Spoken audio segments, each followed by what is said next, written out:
Welcome to RGBA, where we cover technology news, cool gadget, and sometimes coffee and productivity. This is episode number 26. My name is Alexandre Vallière-Lagacé, and I'm joined by my co-host, Tyler Menard. This week, we discussed the new Macs and an email thread from 2001.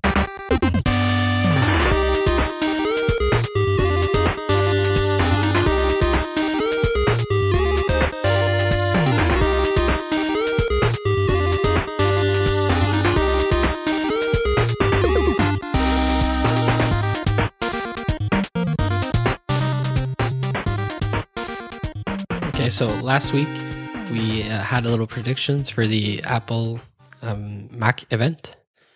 We're going to run through them. I think we did extremely poorly. Oh yes. Okay, so you were predicting, we had 3 each and a crazy one. So you were predicting MacBook Air Retina. So Yeah. we didn't kind of sort of sign a yes or no. Did we get that? Well, Not really, but no, not really, because it's just like different MacBook Pros of 13-inch. And they're not actually refreshed, the MacBook Airs. They're still like that, like they were, same CPU, same everything. right, so no. So no for that. And we put a big no in our show notes. And then Mac Mini with an easy design.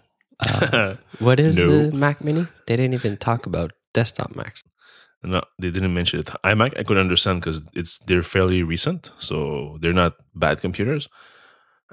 People were expecting maybe a spec bump just so that they can get up to par with the same CPU as the rest of the MacBook Pros. But no, not even a single word on the iMac and not a single word on the Mac Mini. New Thunderbolt display, 5K, 27-inch. It's like half-half. Yeah, because we don't have any new Thunderbolt display, but we have a new LG displays that are 27-inch and 21.5-inch, I think. Yep. So it's a 5K and 4K displays. The same size as the iMacs. Yeah, but in plastic, in big awful black plastic. Yep. And then your crazy one was new e-ink keyboard with an, external keyboard. No. Yeah, no. So that is totally not there. Yeah. We got a new keyboard in the MacBook Pros, Yeah. but it's a it's kind of like the MacBook keyboard, but generation 2. So they basically added dome switches and stuff like that. So it's a bit more. It's kind of like it has features of a mechanical keyboard with the dome switches, but it also has the butterfly switch, as all computers had, all laptops had for many years. So it's probably, I would say, in between a regular keyboard and a super thin keyboard.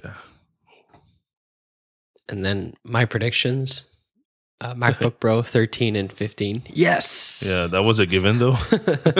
Yeah, I think I had the first pick. Retina all the way for all new devices. No, Yep, no for that.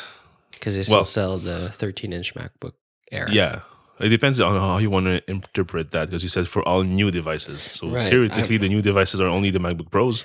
No, I meant like if you buy a new MacBook at the store today, Okay. or whatever the new ones are released, then it'd only be a Retina. Okay. Like they would completely take away the MacBook Airs with the non-Retina display. Mm-hmm. And then Mac Pro, well, it wasn't even mentioned. No. No for that. No. And your crazy one was Apple would be giving up 10 gigabytes of storage, cloud storage for iCloud with any iTunes account. Again, Apple account. no. Yeah.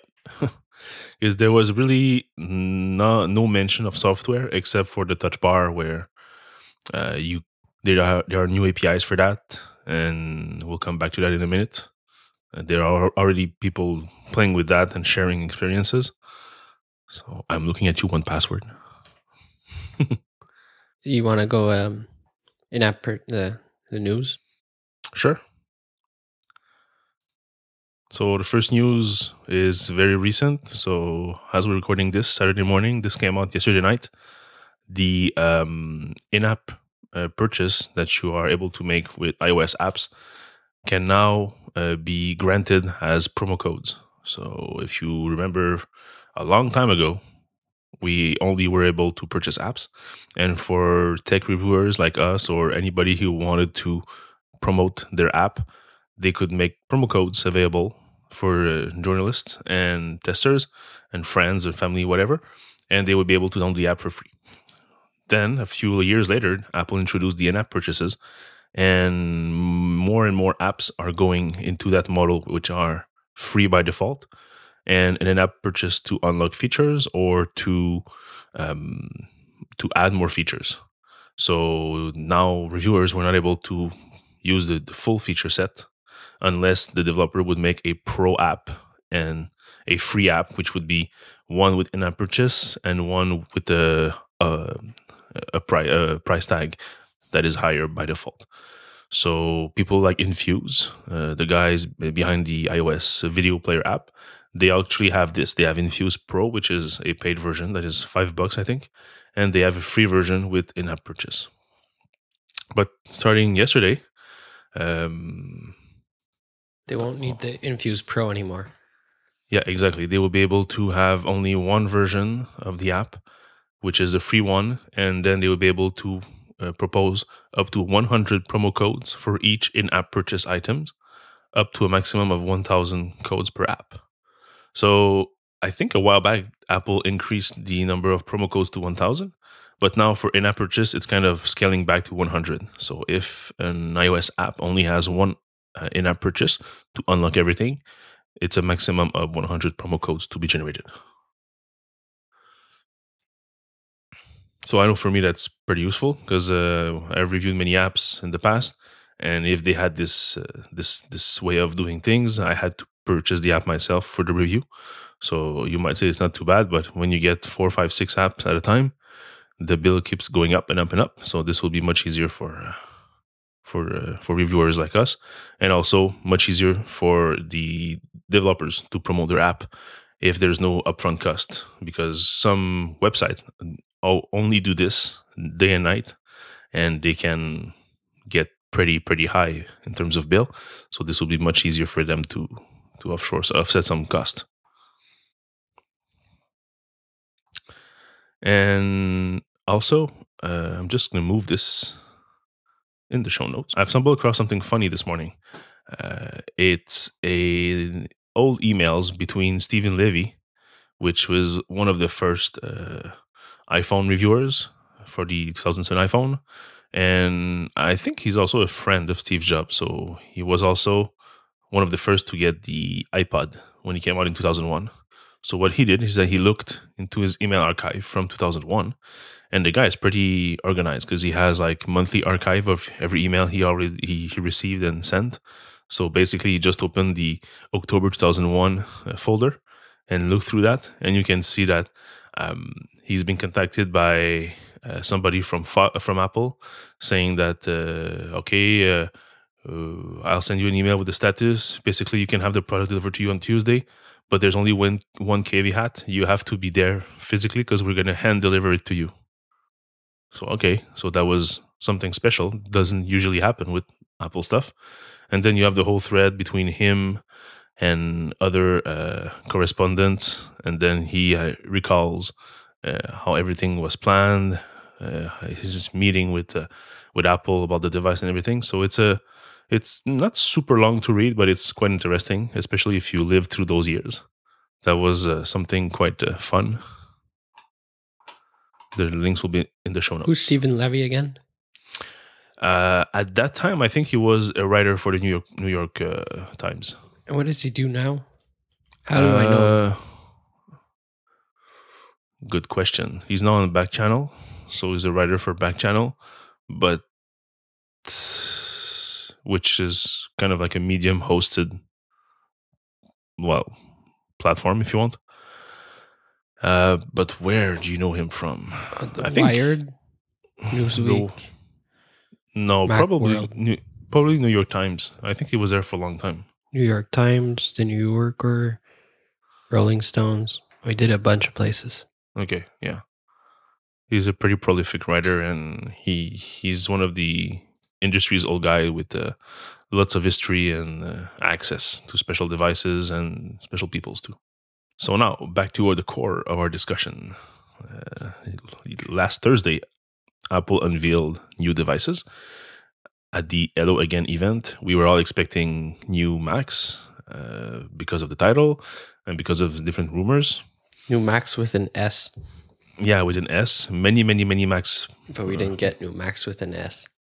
No, we got a new Mac with no S. We got 1.5 new Macs. Yeah. So basically, no new MacBook Airs. They are still on sale, same price, except for our friends in the UK.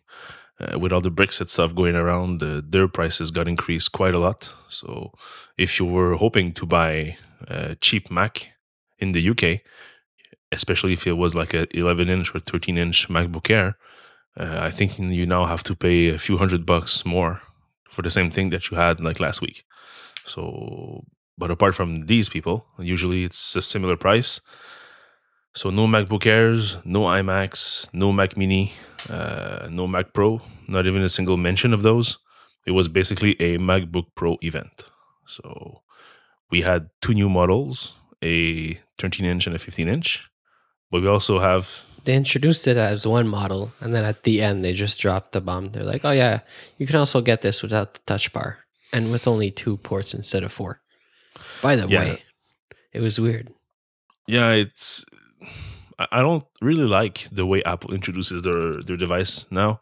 They just launch a little video and that's it. You see everything in the video and then they just go around the features. I prefer when they were showing the device, but going feature by feature with a physical device on stage. So that was like, you could see let's say Phil holding a MacBook in his hand, and then he was, oh, by the way, there are now new ports, and he would just turn it around. And like you would discover the new ports. Like they kind of did for the Microsoft Surface. Yeah, exactly. Also this week. The guy had one on stage and he kept flipping it around and...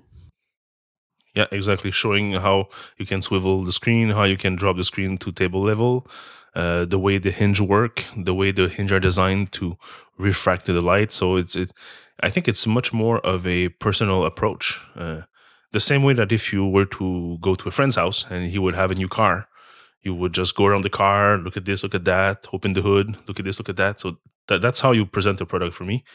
And as much as I like their press videos that are super detailed and super polished, I prefer to consume those afterwards, like has a little candy at the end, you know? Not, he used to say, we also made a video for you. Let's Exactly. And I love that format because you would be on the edge of your seat during the presenter's speech, and you would like just wait for the next feature to be announced. And I don't know, the thrill was like much higher. Now we see everything go in a video, and you can say, oh, there's this, there's that, there's this, and there's that. And then just take half an hour to go over everything. So I prefer the old way. So that's probably just me, but that's how I feel. Yeah, so like you said, basically we have now 3 models. We have a 15-inch that is available in 2 configurations, if I remember correctly. Yeah. One 2.6 and one 2.7 gigahertz, 256 or 512 gigabytes of storage. They both have new Radeon Pro graphic cards. So the first one is a 450 and the other one is a 455. So it's probably a bit faster. They both have 2 gigabytes of memories. And for the 13-inch, that's where it's a little bit different. We now have 3 new models, basically 2 with the touch, what do you call it, touch bar? Touch bar. Yeah, touch bar. Because I've seen so many rumors of different names being thrown around that I'm not even sure what's the real name now. Yeah, the official name is touch bar. Yeah, touch bar with touch ID on 2 models, and one less expensive model that is the same thing, same trackpad, same keyboard, everything, but without the touch bar and only physical FN keys. Yeah, so we didn't even talk about what the new device is. So the new MacBook Pros are obviously lighter, thinner. I think they're almost the size of the MacBook Airs right now. Yeah, I think he said 3 pounds for the 15-inch. And yeah, and they come like we saw in the rumors all summer with the touch bar, whatever you want to call it, on top. So the function key, the row of function keys removed, and it's replaced by this. I think it's OLED. Did they say? They did not say it. That's what people are estimating. Yeah. But the thing is that Apple did something with their screen on those new MacBook Pros. The screen requires 30% less power than before. So perhaps they did the same thing with the touch bar. So it's not necessarily OLED, but it's super low power. And for it, they even made a special silicone for that. They are pretty intense in that region. We always had the A processors for the iPhone. We now have the S processor for the watch, and the W processor for the wireless earphones and AirPods. And we also now have the, which one is this one? T. The T, yeah, the T T processors. for touch bar. Yeah, T for touch bar. So they've gone like crazy on those processors, and it's a good thing because those special chips are super low power consumption, and they make special applications super fast. So they are. It's an AMD chip, if I remember right. It's an AMD chip that talks to the Intel chip in the MacBook. You mean the T one? Yeah. Oh, okay. No, I didn't know that. I probably missed that part. So yeah, that's also the big thing. Like I said earlier, they switched from the NVIDIA chipset for the graphic cards to an ATI Radeon. So that's different. We'll see how this goes. Hopefully, they would be powerful enough. And yeah, so basically, like you said a bit earlier, we had rumors for a long time that there was something special going on in the case, because we've seen leaks of cases, and they had like a big strip of empty space over the keys. So we were all focusing on this part of the screen being this part of the keyboard being something different. We even have, I think it was Mac Rumors who partnered with a designer to make some press shots and videos of what it could be. And there was also rumors of having a Touch ID on the Mac. So all this came to reality. I think it was 2 days before the actual event, when Apple released Sierra 10.12.1, I think, where they had assets in the OS related to those touch bars. So people actually found high quality PNGs of the touch bar and documentation that go with it. So it was like documentation for Apple Pay, and it was promoting the new Touch ID sensor. Mm-hmm. So basically, that's what the touch bar is. It's a touchscreen, a multi-point touchscreen. So like your iPhone, you can put multiple fingers on it. And I encourage you to look at the DJ demo they did on stage. The guy was there with both of his hands, all his fingers going around. So that was pretty crazy to see. So it replaces your FN keys. So basically, it's contextual. If you're in, let's say, a Photos app and you see all little micro thumbnails, and you can just drag your finger across to flick your libraries from left to right. If you're editing a photo, you have contextual edit buttons there and sliders and stuff like that, so you can easily do some manipulations without going back to the mouse and playing around with stuff. And the most interesting thing I would say would be probably the Touch ID, and not just for Apple Pay, but also for unlocking unlocking the Mac. We now use our Apple Watches for that, but if you get a new computer, you don't even need your Apple Watches. You just put your finger on there and it's going to unlock. What did you think about the demo? Did you think that it was a bit slow to react? The Touch ID? Yeah, when they unlocked. I didn't notice. It's supposed to be Touch ID too, no?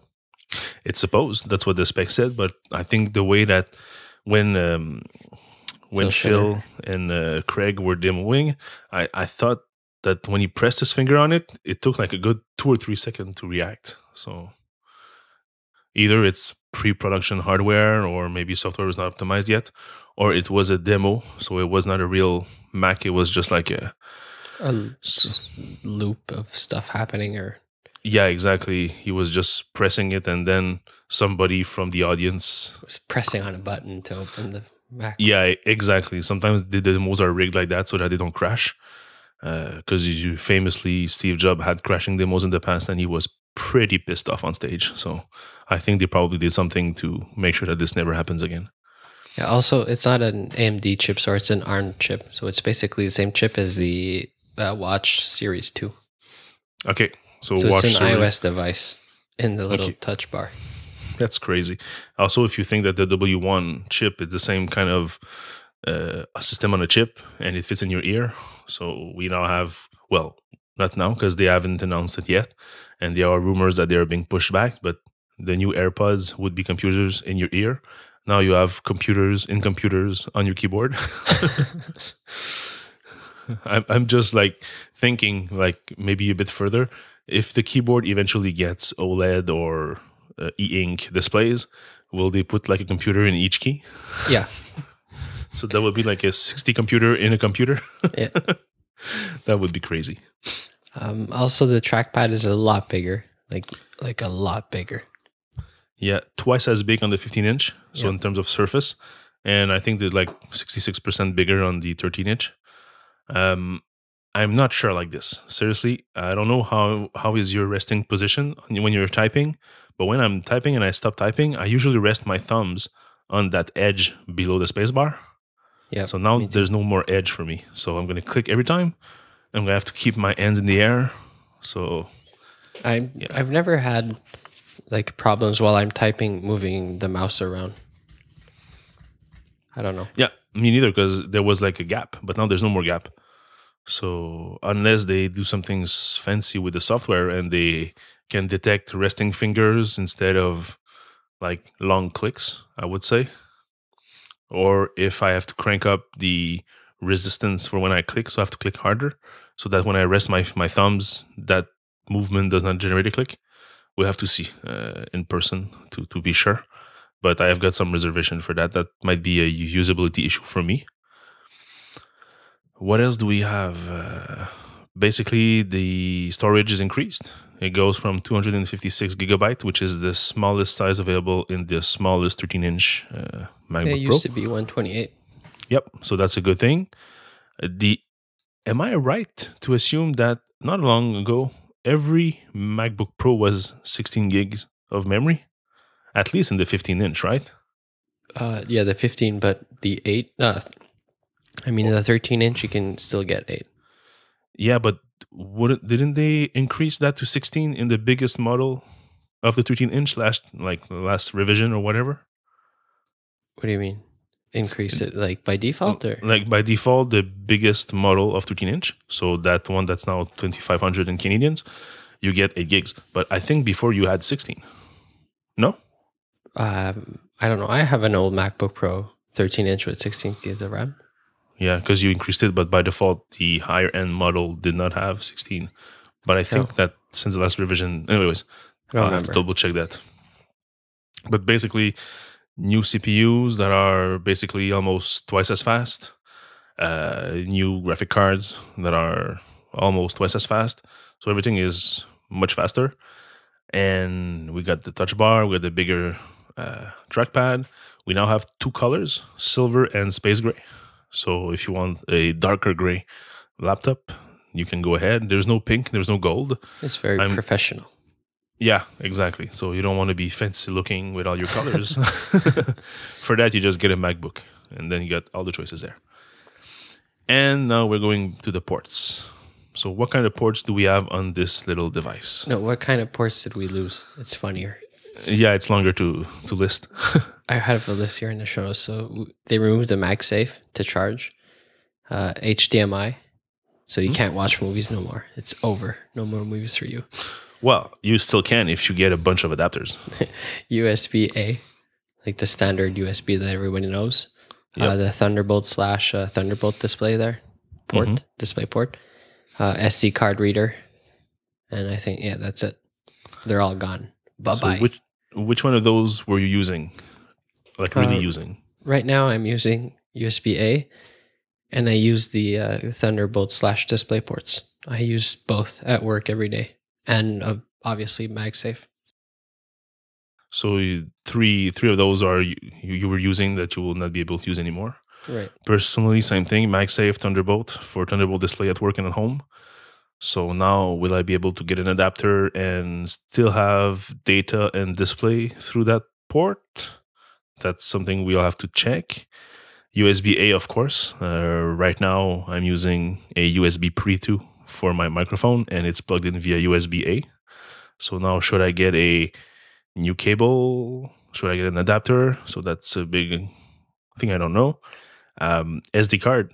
I've got a Sony Alpha camera, A7 camera. So basically, that has an SD card, and I I threw away everything I had in terms of USB card reader because it was embedded in the computer now. So what happens now? I have to get another adapter. I would have been okay if there was a Lightning port on the computer because I've got the Lightning to SD card reader, but there's no Lightning port there. So I should get a Lightning to USB 3, USB-C. But the weird thing is that the headphone jack is still there.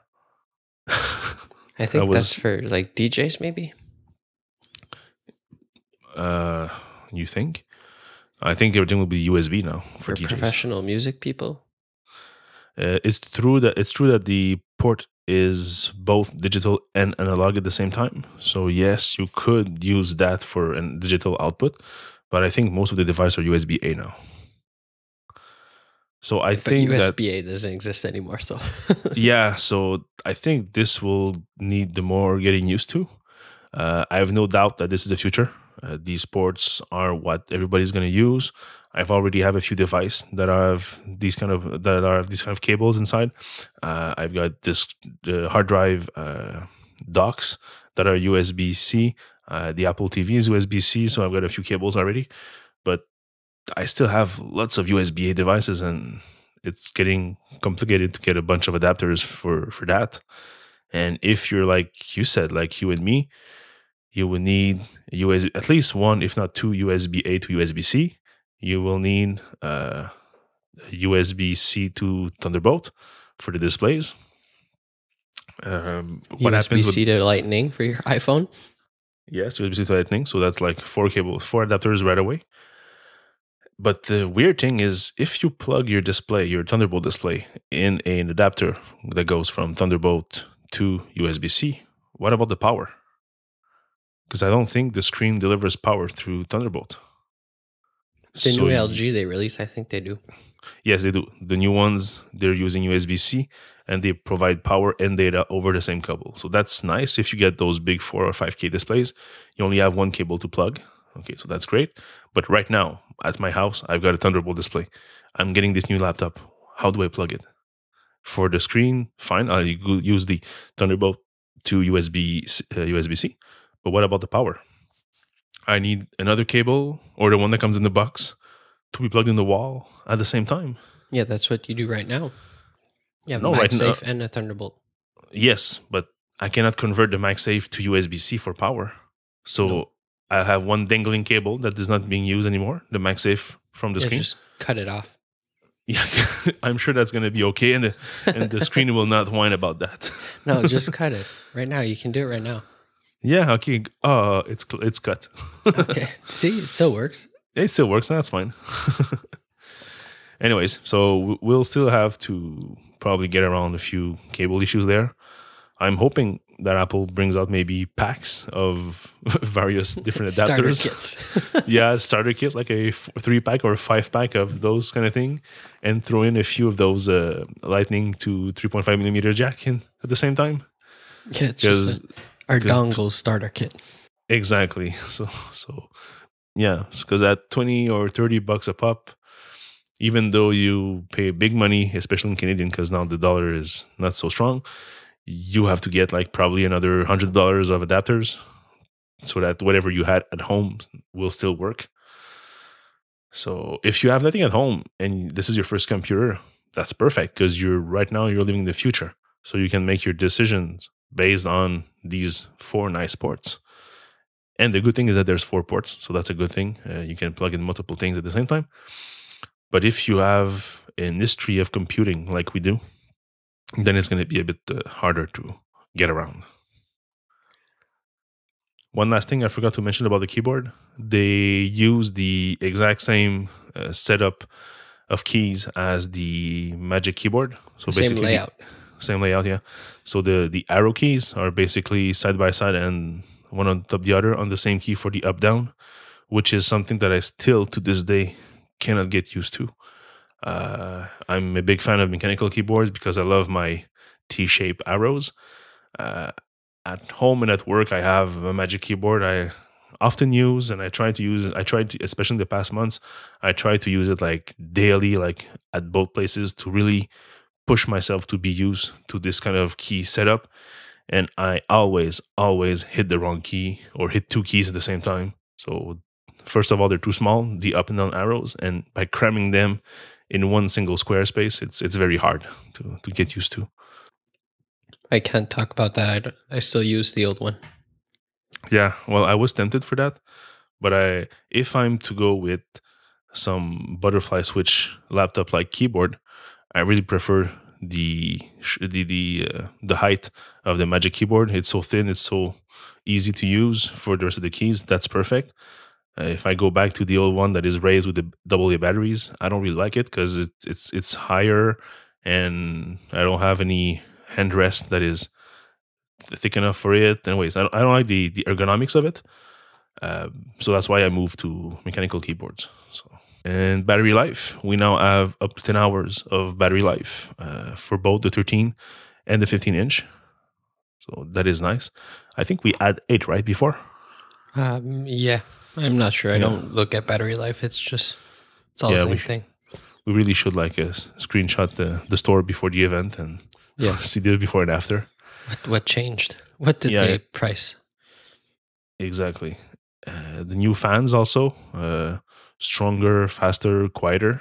That's better. Always better to have more air displacement. The brightness of the screen is increased. It's now 500 nits, like the Apple Watch 2 Series 2. It's also better contrast ratio, 25% more colors, because it uses the DCI P3 color spectrum. So you have 25% more colors, especially visible in the reds and the greens. A bit less in the blue, but as much as you go off from the blue to the red or to the green and get those two colors mixed up, you can see a lot more reds, greens, orange, pinks, purple, and stuff like that. So that's always a better thing. One thing that was super smart though, with the Microsoft Surface, the Surface Studio, which is the big 28-inch screen they brought up this week, they have also a DCI P3 screen. But the one smart feature they implemented is there's a button on the screen, on the Surface itself, where you click it, you go back to sRGB. So what does this mean is that you can do your visual design, color adjustments, whatever, in DCI P3, so you can see exactly how it looks.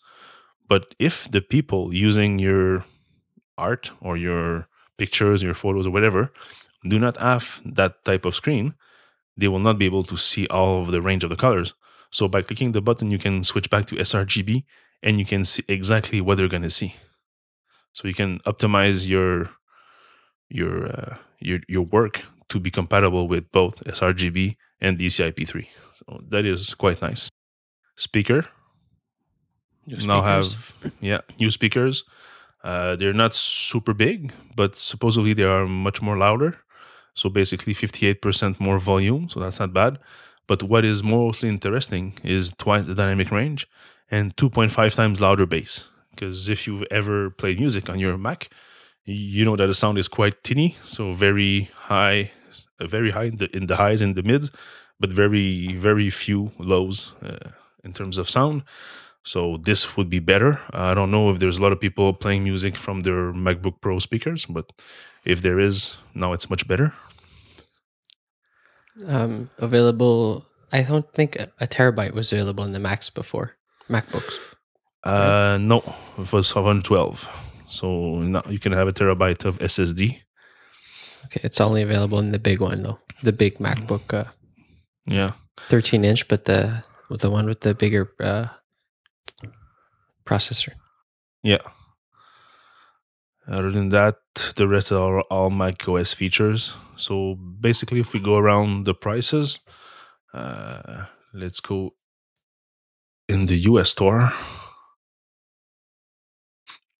So the 13-inch goes from $14.99, $17.99, and $19.99. So basically $15, $18, and $2,000. And the 15-inch is $2,400 and $2,800. So the price are similar as they were before. I think the big one is a bit more expensive. What big one? The big 15-inch, the top end, the high end model. They're all more expensive. Yeah, they are more okay. Yeah, I think even the 13 is a lot more expensive, like $200-300 more expensive. Okay. I think the one that kept the same price is the MacBook 13-inch, MacBook Pro 13-inch with the function keys. Man, this is hard. Yeah, I think quite a mouthful. the people are trying to give it a name. It's going to be the MacBook Escape, or because it has an actual physical escape key, or the function, the FN MacBook. I don't know. Yeah, like the MacBook Adorable. Yeah, MacBook One for the one port, and yeah, the Baby Pro for the baby MacBook Pro, the baby iPad Pro. Baby Pro. So after the event, we were expecting people to jump on the new APIs for developers, and unsurprisingly, 1Password already is playing with that, and they released a little video of an update that will eventually be coming to your Mac. Instead of typing your password when you pop up the 1Password app, you can now use the Touch ID, and you can see this little nifty animation going up and down, scanning your finger and unlocking the 1Password app. The Vault. The Vault. Yeah, the Vault.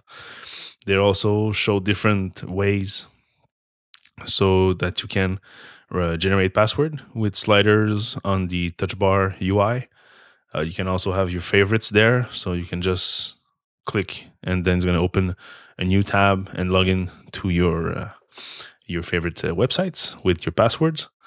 Also the rest, like star, copy, edit, export, lock, unlock. So all that stuff, and switch your vaults. So all these are different UIs that are being tried by the 1Password team. So yeah, so that's basically. I don't know about like looking down at my keyboard all the time to look at the little OLED screen or touch bar screen. Yeah, this will require us to get used to that. Depending on if you can touch type or if you can't. Basically, if you touch type, you don't really use your eyes on your keyboard. So that will be something different to. And also the biggest problem for me, where's the external keyboard? Like not everybody is going to work on their MacBook on the laptop. What happens when I get at work? I can't use the function keys anymore. That's what I don't understand. Why isn't there an external keyboard? Like all these professionals are not working on their laptop all day long, so they're not going to be able to use the new touch bar. True. It only works on, yeah. So there's no magic keyboard with touch bar announced. That would have been quite nice, but I'm guessing that probably Apple tried to keep this secret from inside the company. So different teams do not necessarily talk to each other. So the team making the keyboard probably was not aware of what the MacBook Pro team was doing. So that's probably going to come later on. I don't know if you remember, the last update for the Magic Keyboard was last October. It's not this year, but last year. So was there something announced at the same time? No, maybe no. it was just nothing. the keyboard. I think. Yeah, they just came out one day. The store, yeah, they updated the online store, and that's it. Yeah, so maybe that's going to be coming in the next few months. Probably not. Well, maybe next month. Well, maybe in November, like in a couple of weeks. If not, it's going to probably come after Christmas. They could have showed it anyways, or just talked about it. Like, yeah, this true. is in the works. Yeah, because looking at the the current Magic Keyboard, there's even too much spaces. You can even probably shrink it a bit because the height of the touch bar UI, the touch bar itself is quite thin, and the keys are higher than that. So yeah, there's spaces. There could be much to be done there. So do you want to put a Touch ID scanner and a secure element on an internal keyboard where people can probably get their hands on? And whoa, I just dropped my keyboard. So I don't know if there's probably like a risk on that side, I know that if you really want to hack away, you could do that in a MacBook Pro, but at $2,000, it's not something you can break and try again next week. So maybe if they release a $100 keyboard with a Touch ID and a security element, maybe there will be people that are gonna like steal keyboards and hack into the security element to get to the fingerprint reader They can data. do the same thing with the phone and your watch. Yes, true. But I don't know if they want to send the, like, say you do Touch ID to pay for something on Safari on your external keyboard. How do they send it wirelessly? Yeah, they would need to encrypt the signal, and I'm not sure it goes. It's easy to do for that.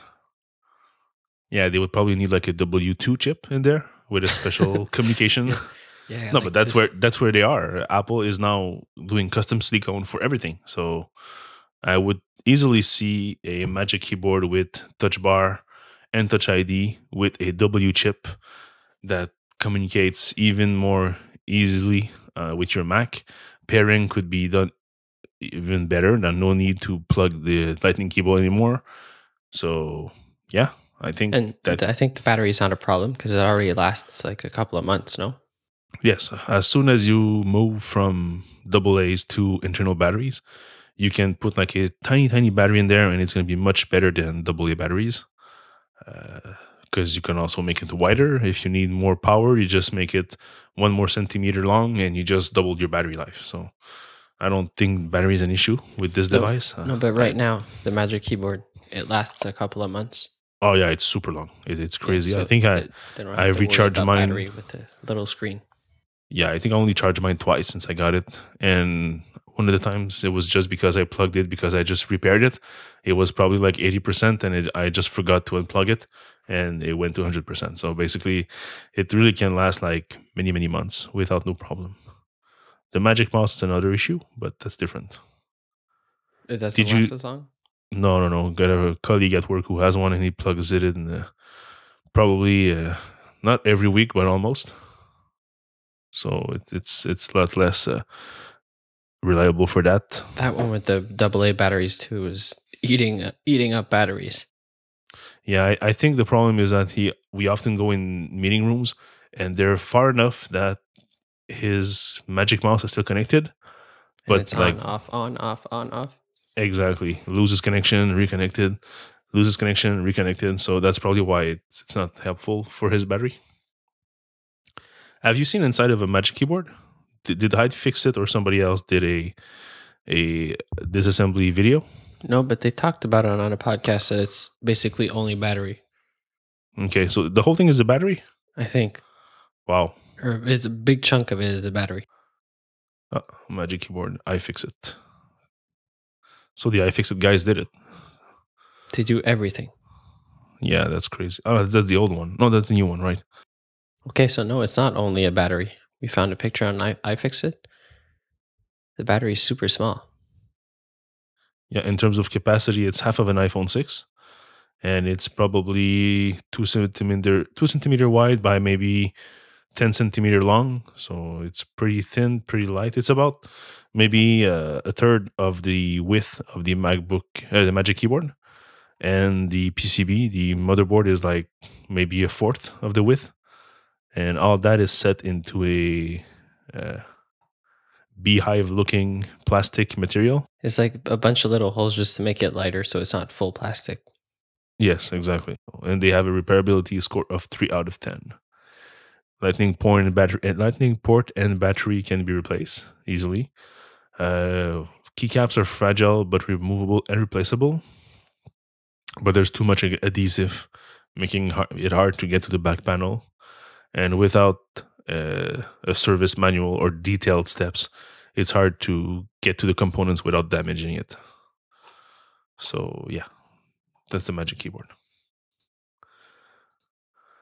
So what did you thought of the new way Apple does displays, partnering with some other company instead of making new displays? It's a huge themselves. hunk of plastic. Yeah. With a weird forehead. Yeah, because the LG screen that they presented, the big 27-inch, has the camera inside. So it has like a quite of a thin bezel, not super thin, but thin enough. But the top bezel is bigger because of the camera. So they now call this the forehead. So it has a big forehead. I think it's basically just the iMac 5K and the iMac 4K display inside this big hunk of LG plastic. Yes, because I think we already had confirmation that the display itself was made by LG. So they basically just took the displays and they went to Apple and said, "What do you need inside it? You need a camera, check. You need some kind of software to control the brightness from the keyboard, check. You need a big camera, big display, perfect. Here are your size, okay." And they just wrapped this in big black plastic. So, yeah, and then they put, I think, 4 ports in the back, USB-C. Yeah, for USB-C. So you can plug in your new MacBook Pros and charge it on the same cable, like we said. And call it a day and charge $300 more than a Thunderbolt display was. Yep, that's the fun part. So it's pretty expensive. It's $1,000 to $1,299 American, and then here it's like I think it's 7. Yeah. So these are your choices for A4 or 5K displays. You could always go with something else like Dell. They also have 4 and 5Ks. LG also makes 4 and 5Ks. The thing that you're going to lose is the camera and the software compatibility to control the brightness from your keyboard. So this is something that you have to live without. Other than that, the new screens, Apple released a bunch of accessories. The adapters that go to Thunderbolt 3, so USB-C, to Thunderbolt 2, that's $50. There's also USB-C cable, so USB-C cable with 2 meter long. There's also a black one made by Belkin that is 0.5 meter and 2 meters. The cable that goes with the MacBook Pro now is different than before. The charger you had before had a big block of plastic. One end that goes to the wall and the other one that goes to your laptop. But now what's included in the box is the adapter itself and a USB-C to USB-C cable.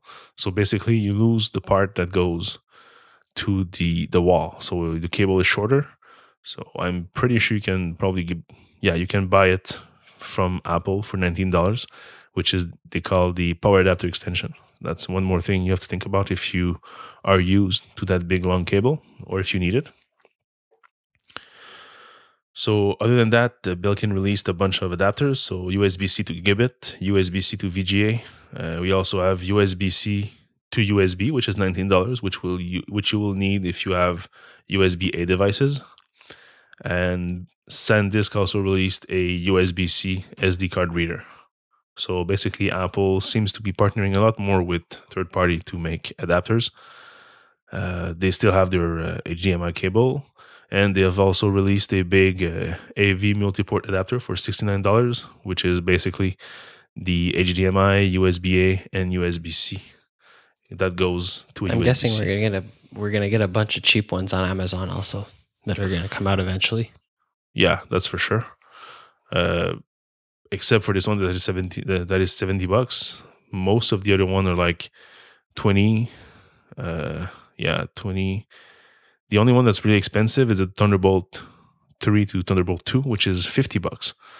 So, which you will need probably if you want to plug in your Thunderbolt display to your Mac.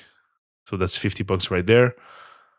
The USB C to USB A, $19.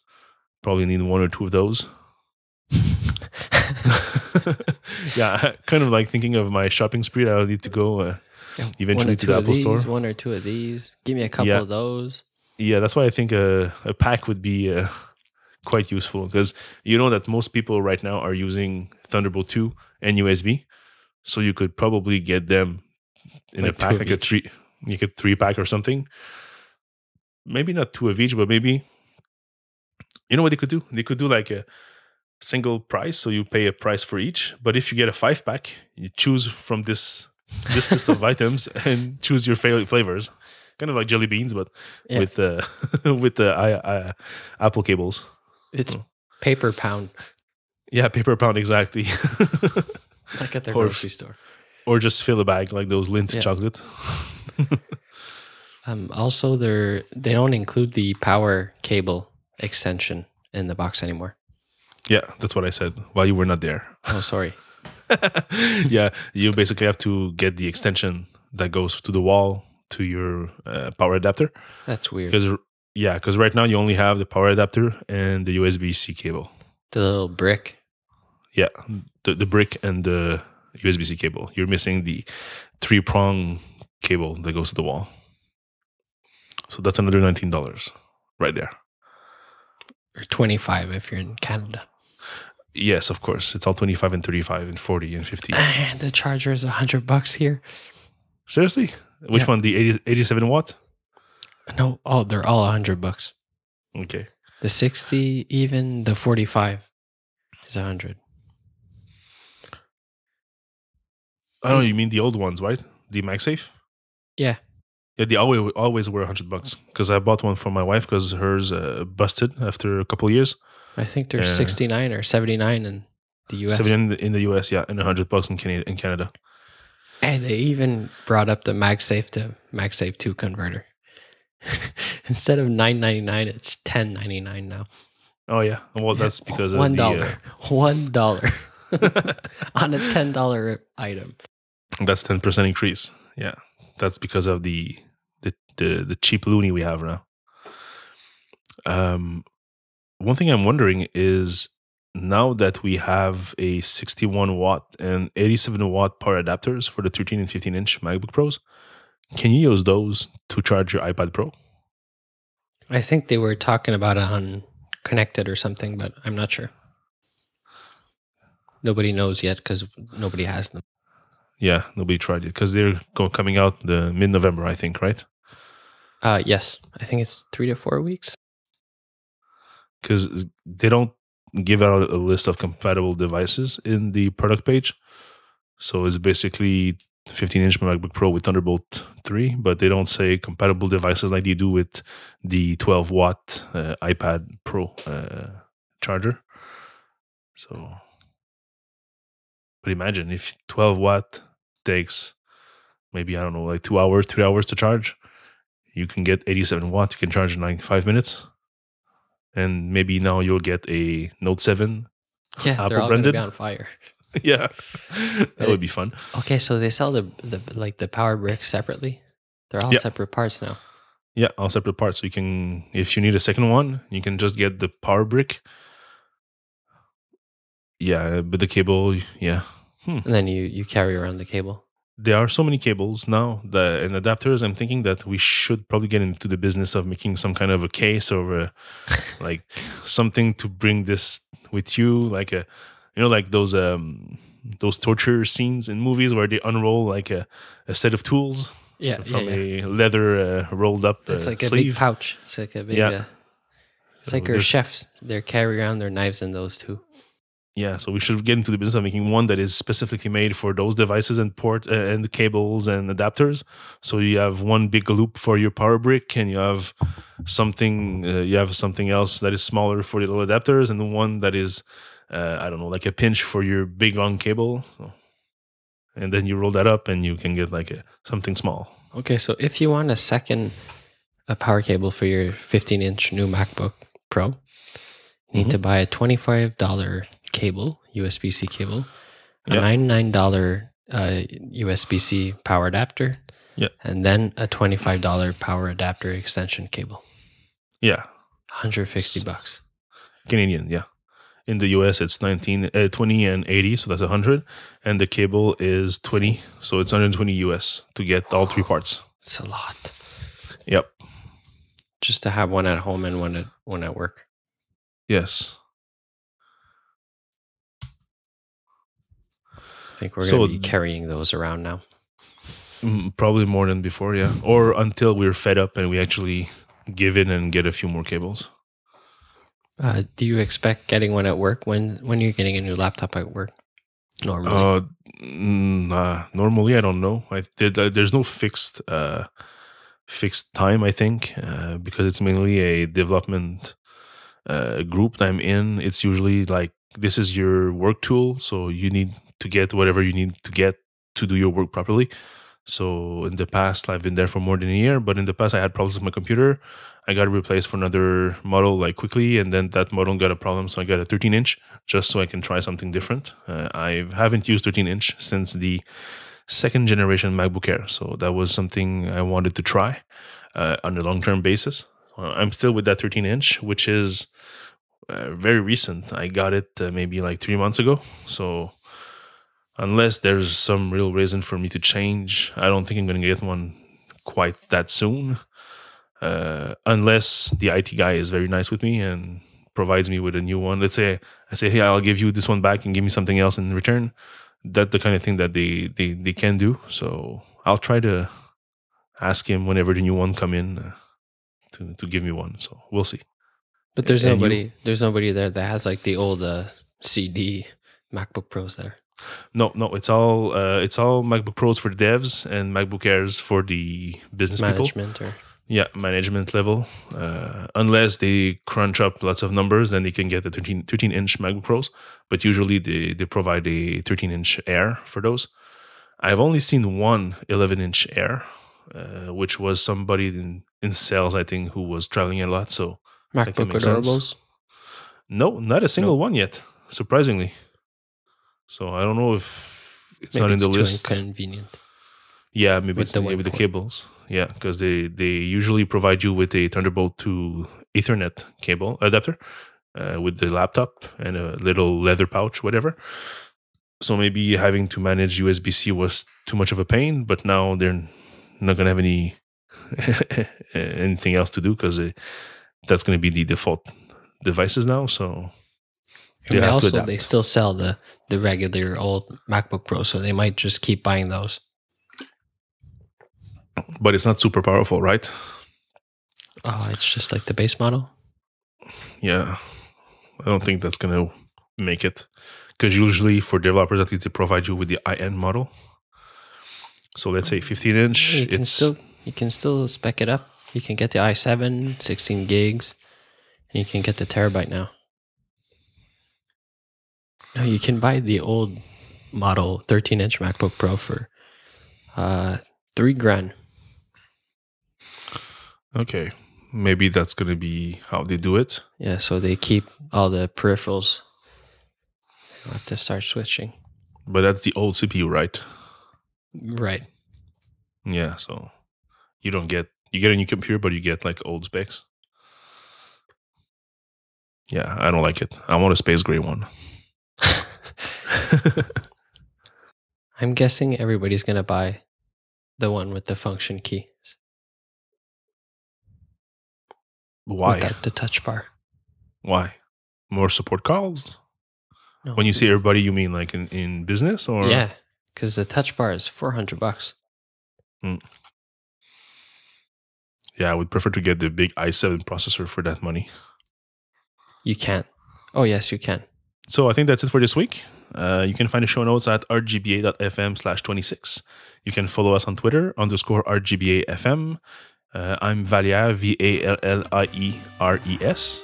And I'm Tyler Menard, TYLERMENARD. So follow us, leave us a review on iTunes. That would be nice. And send us some feedback. We love to hear from you guys. So either subjects or what we can do better. So have a nice week. Have a nice week.